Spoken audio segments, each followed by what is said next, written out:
আসসালামু আলাইকুম বন্ধুরা, কেমন আছেন আপনারা? তো বন্ধুরা, আজকে দুপুরে আমি কি রান্না করব সেটা আপনাদের সাথে শেয়ার করতেছি। বন্ধুরা, এদিকে করলা আমি কুইটা দেখেন একবারে চিকন চিকন করে কুটে নিয়েছি, এগুলা ধুইয়া রেডি করে রাখছি। আর এদিকে চানার ডাইল, বড়ি ডাইল বড় আর কি, এই ডাইল আমি ধুইয়া রাখছি, ভিজাই রাখছি। আর এদিকে মুরগির হাড্ডি আর গিলা কলজা, এগুলা দিয়ে বড়ি ডাইল দিয়ে রান্না করবো। আর এদিকে সব মশলা আছে। আর এদিকে লাউ বসাই দিছি, মাছের মাথা দিয়ে আর মাছের পিসটা দিয়ে কষাই রান্না করব। তো বন্ধুরা, এখন আমি বুটের ডালটা বসাই দিব। বন্ধুরা, এদিকে আদা রসুন পেঁয়াজ বাটা একসাথে ব্লেন্ডার করে রাখছি, এটা দিয়ে দিতাম। লবণটা দিয়ে দিছি। এখন মশলার গুঁড়াটা দিয়ে দিব, হলুদটা দিয়ে দিব, মরিচের গুঁড়া। বন্ধুরা, এখন হাঁড়িগুলো দিয়ে দিব। হাঁড়িগুলা কষানি হয়ে গেছে, এখন আমি কষানি গেছে মাংসগুলো, এখন আমি দিয়ে দিব। বন্ধুরা,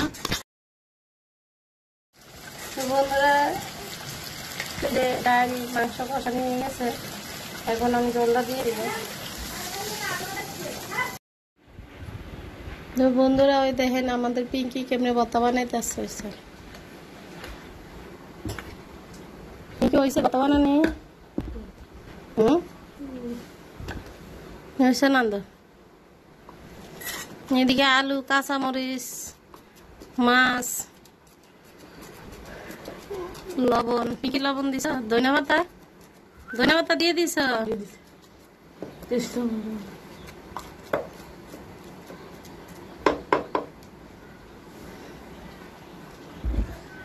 লও।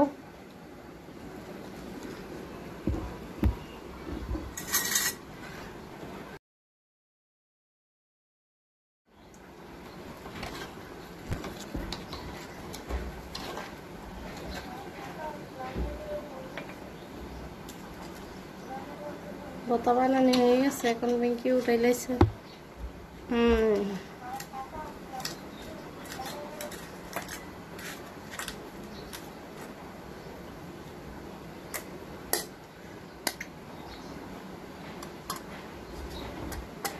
পিঙ্কির কাম শেষ, ভর্তা বানানি শেষ হয় পিঙ্কি।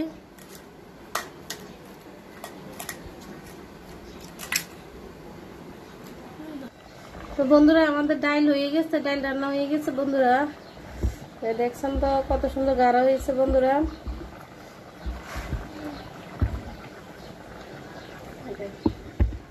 তো বন্ধুরা, আমাদের এদিকে লাউ দিয়ে মাছ দিয়ে রান্নাটাও হয়ে গেছে, সিদ্ধ হয়ে গেছে আর একবারে হয়েছে। তো বন্ধুরা, আজকে তাহলে এই পর্যন্ত। আল্লাহ হাফেজ।